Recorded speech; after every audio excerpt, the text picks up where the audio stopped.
Embriología. En la búsqueda por penetrar los misterios de la mente absorbente, hemos llegado a la vida prenatal y sus orígenes, hacia la cual se están orientando todos los estudios biológicos de la actualidad. Hasta el día de hoy, el objeto de estudio siempre había sido el ejemplar adulto, ya sea animal o vegetal. Para la sociología lo era el hombre adulto.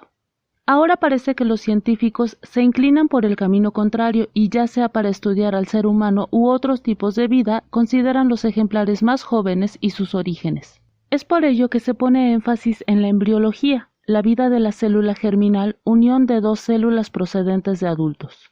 La vida del niño, la que es originada y la que origina, comienza en el adulto y termina con él. Ese es el camino, la trayectoria que transita la vida. La naturaleza proporciona una protección especial para la cría.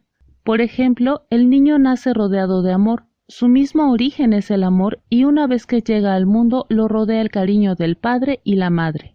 Un amor que no tiene nada de artificial o meditado, como sí puede tenerlo el sentimiento fraternal que toda gente pensante persigue. Solo un hijo puede suscitar un amor que signifique sacrificarse y poner la vida al servicio del otro. El ideal de toda moral humana. Pero los padres hacen este sacrificio como algo natural, con alegría, y entonces no lo toman como un sacrificio, es la vida misma. Sin embargo, es una vida más elevada que la de la competencia social y la de la supervivencia del más apto. Resulta curioso, pero esta doble concepción de la vida también se observa en los animales. Pareciera que hasta los más feroces perdieran sus instintos naturales cuando forman una familia. Se trata de una suerte de imposición de los instintos especiales sobre los más generales que hace que animales tímidos con un instinto de preservación más desarrollado que el nuestro cambien totalmente sus impulsos y arriesguen la vida para proteger a su prole. Es por ello que Fabre, el gran biólogo francés, llega a la conclusión de que más que las armas con las que la naturaleza ha dotado a las especies, lo que asegura la supervivencia es el fabuloso instinto materno. ¿O acaso los tigres no nacen sin dientes y las aves sin plumas? Además, es fascinante ver cómo incluso en los seres más inferiores la inteligencia se utiliza para proteger a la cría y no como un mero mecanismo de defensa. Los científicos del siglo pasado creían que en la célula germinal había una persona diminuta ya formada a la que solo le restaba crecer, como en el caso de los demás mamíferos, pero no estaba claro si este ser humano en miniatura provenía del gameto masculino o femenino. Gracias a la invención del microscopio se hizo posible efectuar estudios más detallados y los científicos de entonces tuvieron que aceptar muy a regañadientes que no hay nada preexistente en la célula germinal.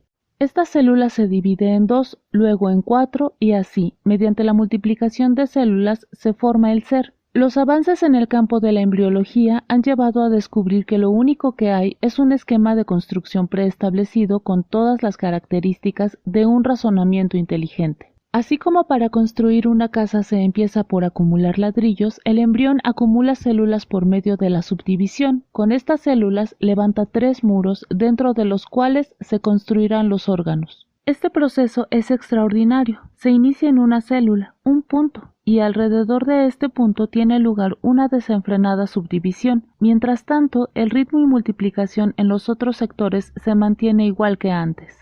Se ha descubierto que una vez que termina esta actividad fervorosa, se ha creado un órgano. Quien descubrió este fenómeno lo explicó de la siguiente manera. Son puntos de gran sensibilidad alrededor de los cuales se construye algo. Cada órgano se desarrolla por separado, como si su único propósito fuera crearse a sí mismo.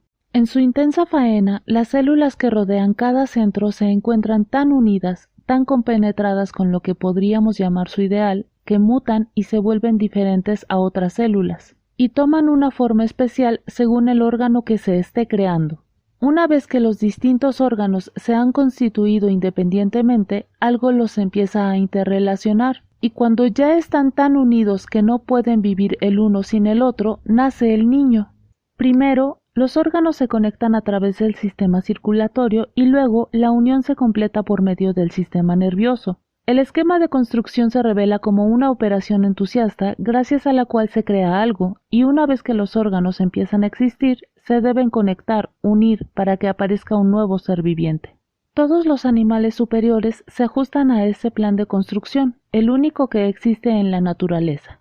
Pareciera que la construcción de la psique humana sigue los mismos lineamientos, también se inicia a partir de lo que a simple vista es la nada, pues psíquicamente hablando, tampoco parece haber nada construido en el recién nacido y los órganos se crean en torno a un punto de gran sensibilidad. En este caso también se acumula material y la encargada de hacerlo es la mente absorbente. Luego aparecen puntos de sensibilidad extrema, los que desarrollan una actividad tan intensa que el adulto apenas si podría imaginarla, como en el caso de la adquisición del lenguaje. No es la psique lo que se desarrollará a partir de estos puntos, sino los órganos que la psique necesitará. También en este caso se desarrolla de forma independiente cada órgano, como en el caso del habla, la capacidad para medir distancias u orientarse en un medio cualquiera o para pararse en dos piernas y otros movimientos coordinados. Cada uno se desarrolla alrededor de un interés tan pronunciado que hacen que al niño le resulte especialmente atrayente un determinado grupo de acciones. En cada caso, una vez que el órgano se ha formado, desaparece la sensibilidad. Cuando todos los órganos están en condiciones, se unen y generan la gran entidad psíquica. Obviamente no se puede comprender la construcción de la psique del niño si no se conocen estos periodos sensitivos y el orden en el que se manifiestan. A veces se nos dice que las generaciones anteriores no sabían nada de esto y sin embargo los niños crecían sanos y fuertes, pero no debemos olvidar que vivimos en una civilización muy artificial, en la que se adormecen o eliminan muchos de los instintos naturales con los que la naturaleza ha dotado a las madres. Hasta una madre de vida sencilla puede ayudar al niño instintivamente en su periodo sensitivo, ya que al llevarlo consigo a todas partes y protegerlo con su amor materno, le proporciona el medio necesario. Pero a las madres de hoy ya no les queda mucho de ese instinto y la humanidad se encamina hacia la degeneración.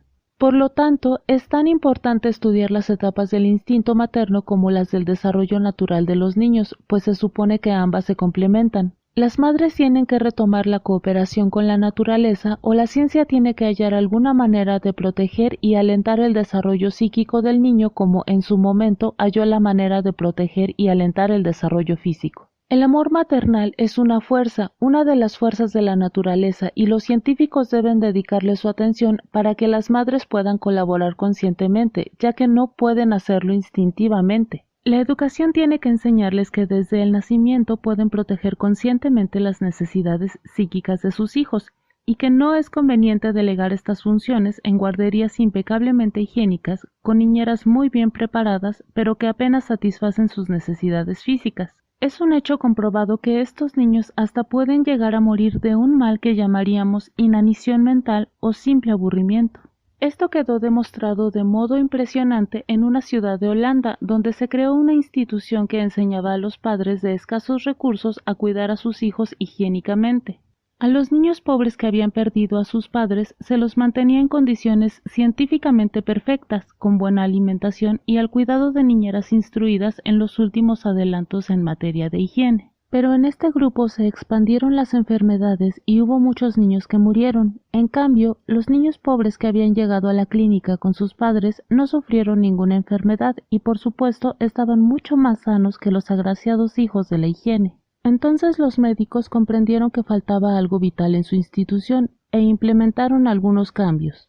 Las niñeras comenzaron a portarse como las madres lo hacen con sus propios hijos, los alzaban y jugaban con ellos. Hacían lo que hacen las madres que no saben nada de estos cuidados científicos y se guían por el amor natural que no sobreprotegen a sus hijos ni los aíslan de otra gente. Y así los niños comenzaron a crecer sanos y felices y a sonreír. Conductismo. Ni los últimos descubrimientos ni las teorías que de ellos se desprenden dan una explicación completa del misterio de la vida y su desarrollo, pero sirven para mostrar e ilustrar ciertos hechos y nos permiten apreciar cómo se produce el crecimiento. Un hecho bien establecido es que el esquema de construcción es uno solo y todos los tipos de vida animal se ajustan a él. Es posible rastrear materialmente el esquema en el embrión, seguirlo en el estudio de la psicología infantil y reconocerlo en la sociedad. Vale la pena mencionar que en una primera etapa todos los embriones animales son similares, no importa si son de hombre, conejo o lagarto. Antes de adquirir sus características propias, todos los vertebrados tienen que atravesar las mismas etapas. Pero una vez que se completa el desarrollo embrionario, las diferencias son abismales. Con la misma certeza podemos afirmar que un bebé recién nacido es un embrión psíquico, así que todos los niños son iguales cuando nacen y necesitan que se los trate y eduque de igual manera durante la etapa de crecimiento embrionario, de encarnación de la mente. Más allá del tipo de hombre que surja como resultado de la obra del niño, genio, obrero, santo o criminal, todos tienen que atravesar estas etapas de encarnación. Según este concepto, en los primeros años de vida la educación debe ser igual para todos y la que debe dictarla es la naturaleza misma, que ha infundido en el ser en crecimiento ciertas necesidades. Es cierto, sí, que más adelante cada individuo se diferenciará de los demás, pero estas diferencias no las provocamos nosotros, ni siquiera podemos hacerlo. Hay una individualidad interior, un yo que se desarrolla en forma espontánea, independientemente de nuestra voluntad, y lo único que podemos hacer es colaborar con aquellos que sean genios, generales o artistas en potencia, ayudarlos a que saquen a la luz su capacidad y quitar los obstáculos que se interpongan en su camino hacia la realización.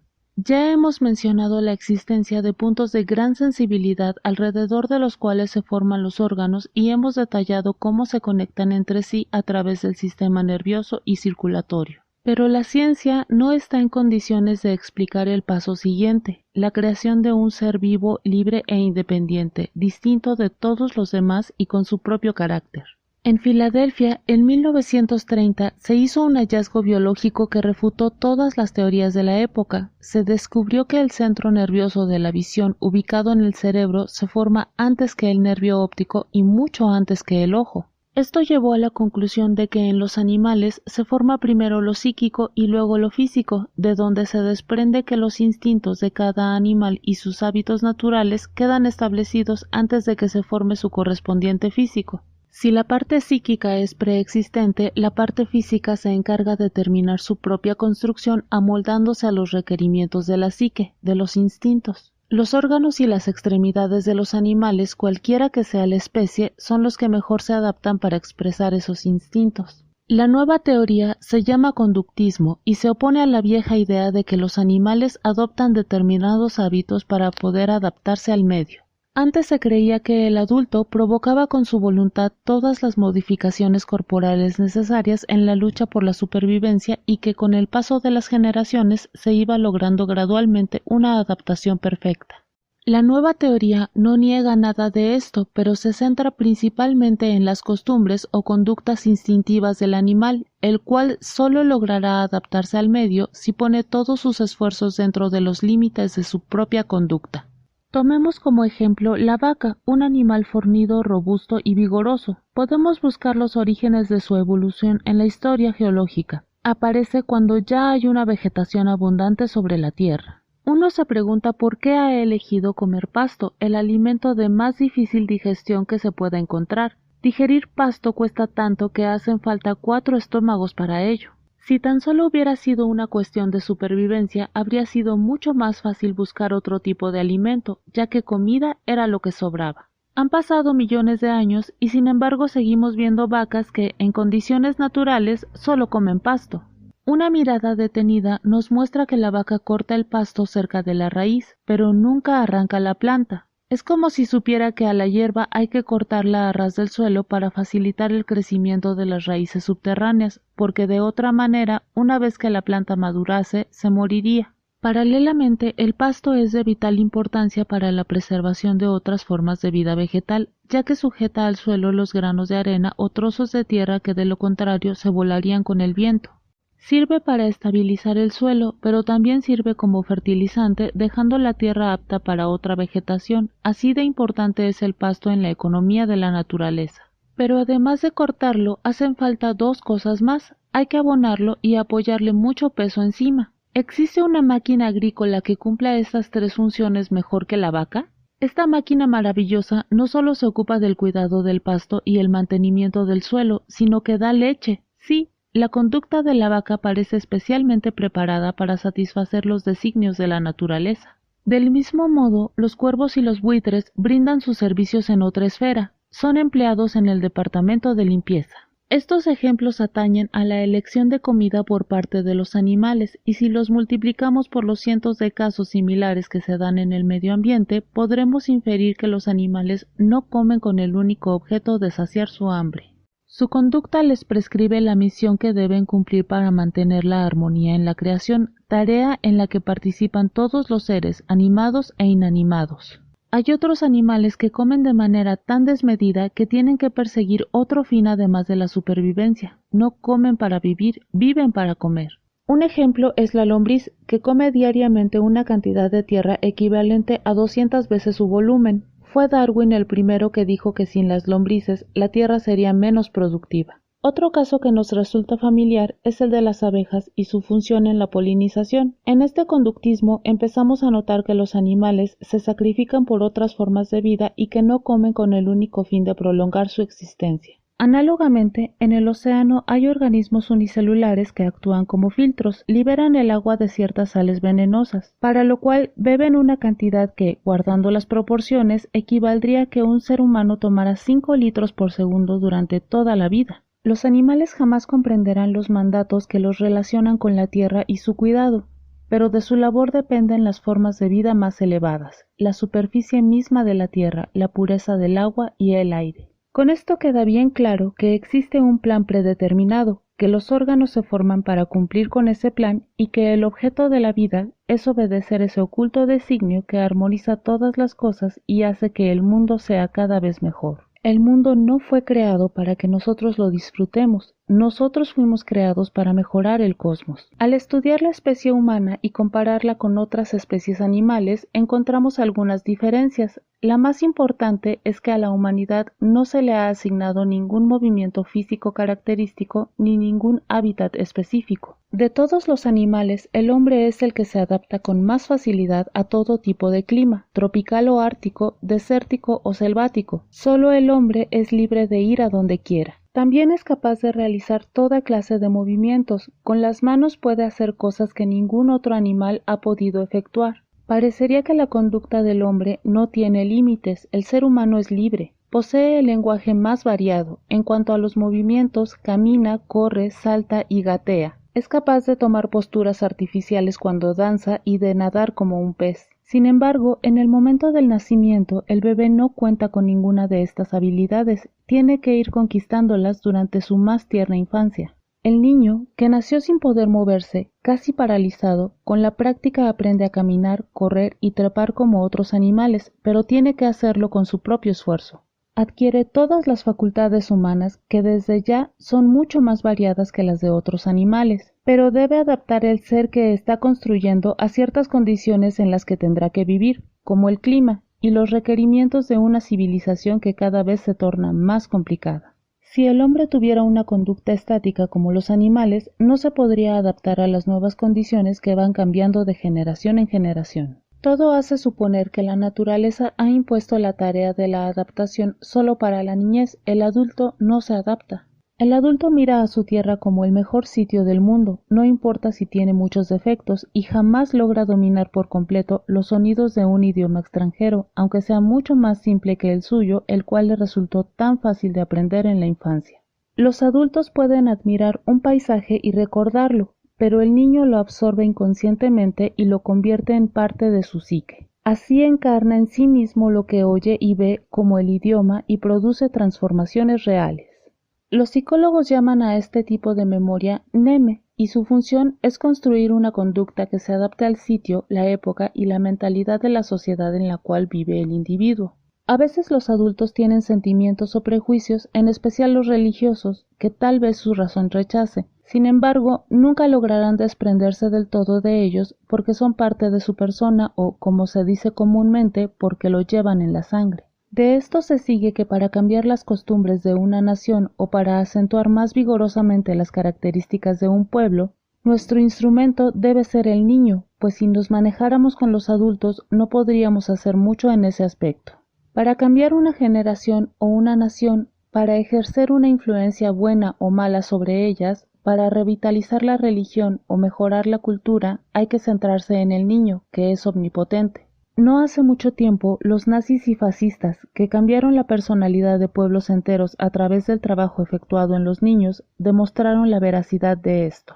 La educación desde el nacimiento. El recién nacido dista mucho de estar completamente desarrollado. Ni siquiera está físicamente completo. En los pies, los encargados de pisar la tierra y quizás invadir el mundo entero, todavía no tiene huesos, solo cartílagos. El cráneo, que recubre el cerebro y debe ser su infranqueable defensa, apenas tiene unos pocos huesos ya formados. Algo aún más importante es que los nervios no están completos, por lo tanto, falta orden central y unificación entre los órganos, y en consecuencia no hay movimiento. En este sentido, el hombre se diferencia de otras especies en las que la cría tiene la fuerza suficiente para moverse y caminar casi inmediatamente después de haber nacido. De hecho, hay que considerar que el niño tiene una vida embrionaria anterior y posterior al nacimiento. Esta vida se ve interrumpida por un gran acontecimiento, la aventura de nacer que lo zambulle en un mundo totalmente nuevo. El cambio es abismal, es como salir de la Tierra y entrar en la Luna. Pero esto no es todo. Para dar ese paso gigantesco, el niño debe soportar un terrible esfuerzo físico. Por lo general, después de un parto se piensa en la madre y las dificultades que tuvo, pero el bebé pasa por una prueba aún mayor, en especial si se tiene en cuenta que, aunque está dotado de vida psíquica, todavía no está completo. El niño carece de facultades mentales porque primero tiene que crearlas. Es así que este embrión psíquico, que incluso físicamente está incompleto, debe elaborar sus propias facultades. Este ser que ha nacido sin fuerzas ni posibilidades de moverse tiene que estar dotado de una conducta que lo lleve a adquirir el movimiento. Aquellos instintos que en otros animales aparentemente se despiertan con el nacimiento, tan pronto como el animal entra en contacto con el medio, en el caso del hombre deben estar desarrollados por el embrión psíquico al mismo tiempo que se crean las facultades que se corresponden con los movimientos. Mientras ocurre esto, va finalizando el desarrollo de la parte física del embrión, se completa la unificación de los nervios y el cráneo se osifica. Apenas rompen la cáscara del huevo, los polluelos ya están esperando que venga mamá gallina y les enseñe a conseguir comida, y de inmediato se empiezan a comportar igual que el resto de los pollitos. Así lo hacen hoy, así lo hicieron las generaciones pasadas y presumiblemente siempre será así, pero el hombre primero tiene que desarrollar su psique y adaptarse al medio y las condiciones cambiantes de una sociedad en constante evolución. No en vano la naturaleza ha tomado la precaución de mantener el cuerpo inerte mientras el esqueleto y el sistema nervioso le ceden la prioridad a la aparición de la inteligencia. Para que el medio encarne en la psique, la inteligencia tiene antes que observarlo y estudiarlo. Obviamente tiene que extraer de su entorno una gran cantidad de impresiones, tal como el embrión físico al principio acumula células y solo después las utiliza para edificar sus órganos específicos. Así es que se ha establecido que el primer periodo de la vida se destine a la acumulación de impresiones del medio y, por lo tanto, sea la etapa de mayor actividad psíquica, en la que se absorba todo lo relacionado con el entorno. A los 2 años, el ser físico se encuentra próximo a la formación completa y empiezan a delimitarse los movimientos. Anteriormente se suponía que los niños pequeños no tenían vida psíquica y ahora nos venimos a dar cuenta de que la única parte que mantienen activa durante el primer año es el cerebro. A diferencia de otros animales a los que les basta con despertar sus instintos para manifestar su conducta, el rasgo más importante de los bebés humanos es la inteligencia. La mente del niño tiene que asimilar el presente de una civilización vital que lleva cientos de miles de años de constante evolución y que tiene ante sí cientos de miles de años un presente que se extiende más allá de cualquier límite hacia el pasado o el futuro y que se modifica segundo a segundo. Esta inteligencia se manifiesta en infinitos aspectos, en tanto que la de otros seres solo opera en un aspecto, que además es estático. Resulta evidente que la psique humana nace en medio del misterio, y está probado que sus inicios se remontan hasta antes del nacimiento, pues en la mente del recién nacido hay potencialidades tan fuertes que son capaces de crear cualquier facultad o hacer que el hombre se adapte a todo tipo de condiciones. Los psicólogos actuales se asombran por lo que ellos llaman la difícil aventura del nacimiento, y extraen la conclusión de que el bebé debe sufrir una tremenda sensación de pánico. Un término científico usado en psicología es el terror del nacimiento.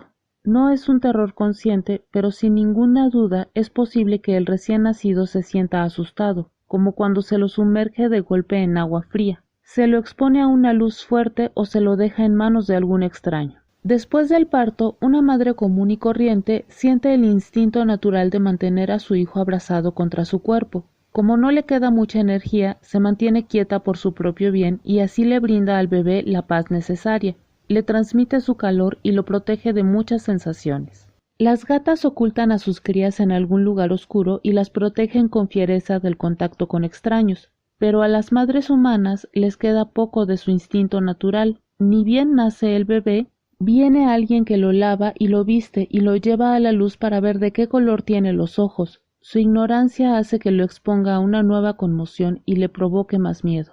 Hoy podemos notar las consecuencias del terror del nacimiento en los problemas de personalidad que se van manifestando con el tiempo en el desarrollo del niño. Hay una deformación psíquica que hace que el niño ya no sea normal y vaya por el mal camino. Estas características forman parte de las llamadas regresiones psíquicas y se caracterizan por un rechazo a la vida. Pareciera que estas criaturas se aferran a algo que existía antes de nacer y sintieran una repulsión hacia el mundo. Dormir mucho puede resultar normal en un recién nacido, pero en los casos de regresión el sueño se prolonga demasiado para ser considerado normal. Otro síntoma es que estos niños suelen despertarse llorando y tienen pesadillas con frecuencia. Otro, que se apegan demasiado a alguien, por lo general la madre, como si temieran que los dejaran solos. Esta clase de niños siempre lloran por cualquier cosa, siempre necesitan que los estén ayudando, siempre están desganados, deprimidos, sin ánimo de compartir alguna actividad con los demás. Evidentemente, estos seres están en inferioridad de condiciones con respecto a otros en la lucha por la supervivencia. No serán ellos los que tengan la alegría y el coraje de vivir y experimentar una felicidad normal. Esta es la terrible respuesta del subconsciente. La memoria consciente olvida, pero las impresiones grabadas en la neme se retienen como características del individuo. He aquí una gran amenaza para la humanidad. El niño que no ha recibido el cuidado adecuado busca vengarse de la sociedad convirtiéndose en un individuo débil que será un obstáculo para el progreso de la civilización. A diferencia de estos niños con regresiones, el niño normal muestra una fuerte tendencia a ser independiente. Cada conquista, cada paso que da para lograr una mayor autonomía y cada obstáculo que supera constituyen su desarrollo. La fuerza vital que lo obliga a independizarse se llama orme y se la puede comparar con la que en los adultos es la fuerza de voluntad, aunque esta última es mucho más débil y se limita al individuo, en tanto que la orme pertenece a la vida misma. Es una fuerza divina al servicio de la evolución. En el niño en crecimiento normal se manifiesta en forma de entusiasmo, felicidad, alegría de vivir. Cuando nace, se libera de una prisión, el cuerpo de la madre, y logra independizarse de las funciones biológicas de ella. Está dotado del impulso a enfrentar y conquistar el medio. Pero para ello, este debe resultarle agradable. Tal vez podríamos afirmar que siente amor por lo que le rodea. Los primeros órganos que entran en funcionamiento son los de los sentidos, cuando el niño normal ya capta todo, pero todavía no distingue un sonido de otro o entre cada objeto. Primero toma el mundo, luego lo analiza. A los 6 meses se presentan ciertos fenómenos que indican que el crecimiento es normal. Hay cambios físicos porque el estómago empieza a segregar un ácido necesario para la digestión y aparece el primer diente. Este es un avance gigantesco hacia la independencia. Para esta misma época, el niño empieza a pronunciar sus primeras sílabas, el primer ladrillo de ese gran edificio que será el lenguaje. Pronto podrá expresarse y no tendrá que depender de que los demás adivinen sus necesidades. Esta es en verdad una enorme conquista en su camino hacia la independencia. Un poco después de esta hazaña, al año de edad, el niño aprende a caminar y de ese modo se libera de una segunda prisión. Uno tras otros, todos esos pasos llevan al hombre a la libertad, pero hasta el momento tales avances no han sido voluntarios. La independencia es un don natural y ella es la que lo conduce a ser libre. Aprender a caminar es una conquista muy importante, de una enorme complejidad, pero a pesar de ello se alcanza en el primer año de vida junto con la conquista del lenguaje y la orientación espacial. Los animales inferiores ya son capaces de caminar cuando nacen, pero la naturaleza humana es más refinada y necesita más tiempo. La habilidad de pararse y caminar erguido depende del crecimiento de un sector del cerebelo. Cuando el niño tiene 6 meses, este empieza un proceso de rápido desarrollo que continuará hasta los 14 o 15 meses. En concordancia perfecta con este crecimiento, el niño se sienta a los 6 meses, empieza a gatear a los 9 y a los 15 camina con paso seguro. Hay un segundo factor determinante en esta conquista motriz. Se completa la formación de ciertos nervios de la columna vertebral a través de los cuales el cerebelo envía mensajes a los músculos. Y también un tercero, se completa la estructura ósea de los pies y el cráneo para que el cerebro esté protegido ante cualquier lesión que se pudiera producir si el niño llegara a caerse. No existe sistema educativo que le enseñe al niño a caminar antes de tiempo. Aquí es la naturaleza misma la que ordena y hay que obedecerla. Más aún, todo esfuerzo por mantener quieto al niño que ha empezado a caminar y correr es vano, porque la naturaleza impone que se ponga en funcionamiento cada órgano ya desarrollado. Del mismo modo, una vez que surge el lenguaje, el niño comienza a platicar y es sabido que no hay nada más difícil que hacerlo callar. Si le impidieran hablar y caminar, le estarían coartando el desarrollo. Habría que otorgarle libertad para darle vuelo a sus facultades, para que hiciese uso de su independencia. Los psicólogos sostienen que la conducta se afirma en cada individuo mediante la experiencia y el contacto con el medio, y por lo tanto la tarea primordial de la educación es generar un medio que ayude al niño y le permita desarrollar las funciones que le dio la naturaleza. No es cuestión de complacer los deseos del niño, se trata de cooperar con un mandato natural. Al observar a los niños, se descubre que por lo general se sienten ansiosos por actuar con independencia. Quieren cargar cosas, vestirse y desvestirse solos, comer sin que los ayuden. Y no lo hacen porque se lo digan los adultos, por el contrario, sienten una necesidad tan fuerte que nuestra reacción es empeñarnos en contenerlos. Pero al hacer esto, estamos peleando contra la naturaleza, no contra la voluntad del niño. Después muestran una tendencia a desarrollar la mente mediante la experiencia personal, y es así que comienzan a indagar la razón de por qué las cosas son como son. Esto no es pura teoría, son hechos claros y naturales revelados y confirmados por la observación. Decimos que la sociedad tiene que dejarles libertad completa a los niños, asegurarles la independencia, pero no hay que confundir estos ideales de libertad e independencia con la concepción poco clara que los adultos tienen de ellas. En realidad, la mayoría de la gente tiene una noción muy pobre de lo que significa la libertad. La naturaleza otorga la vida al proporcionar libertad e independencia, pero también impone leyes relacionadas con la época y las necesidades particulares que ésta suscita.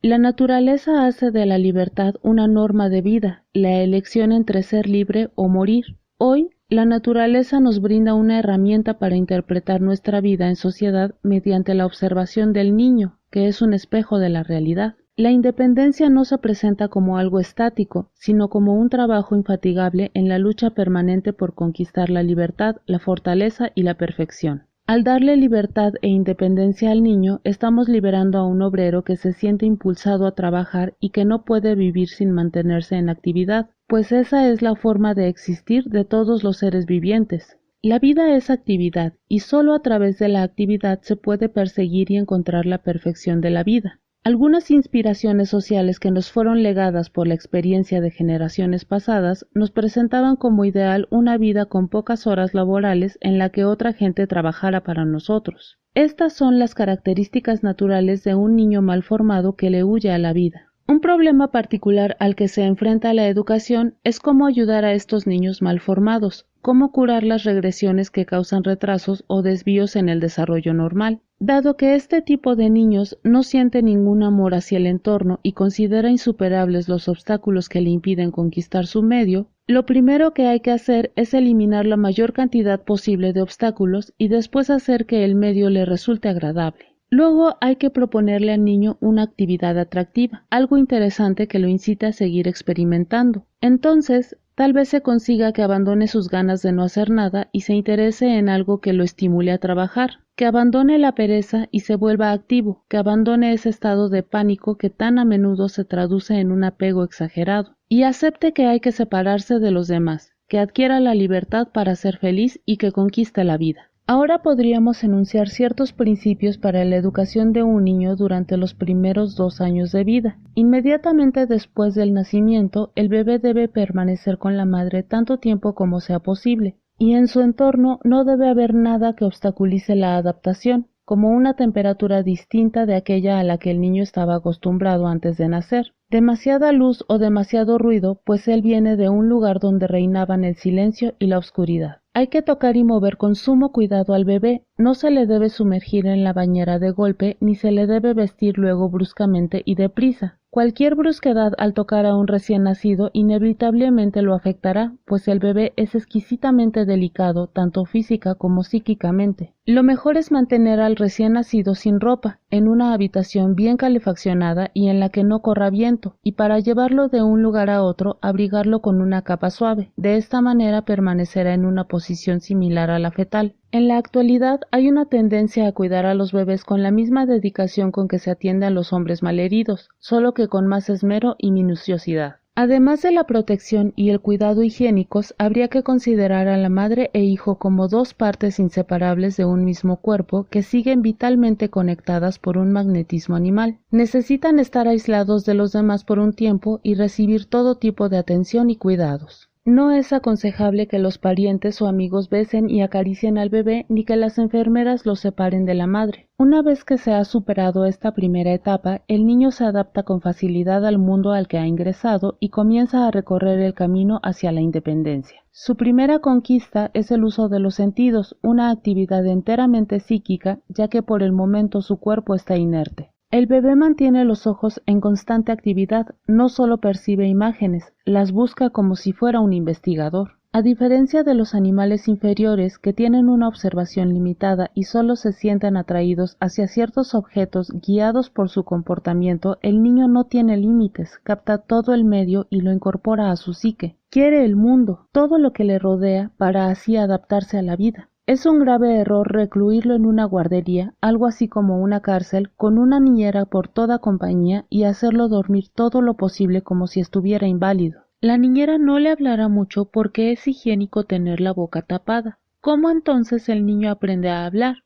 Además, la niñera pertenece a un medio social distinto al del niño, el cual no podrá tomar de ella el vocabulario que necesitará más adelante. En este sentido, los niños ricos de los países civilizados son los que reciben el peor trato, porque los dejan pasar poco tiempo con su madre o las amigas de ésta, los ponen a cargo de niñeras inhumanamente competentes y los llevan en cochecitos con capotas para protegerlos del sol y del frío, con lo cual les impiden darse el lujo de mirar algo más interesante que la cara de la niñera. Estos niños se vuelven apáticos y aburridos o tienen ataques de llanto o mal humor porque sufren de inanición mental y, al menos mentalmente, están desnutridos. Es más feliz el niño que va con su madre a todas partes, a la calle y el mercado, en colectivo y en tren, que escucha y mira, que acumula impresiones de vital interés y anda seguro todo el tiempo bajo el cuidado de su protectora natural.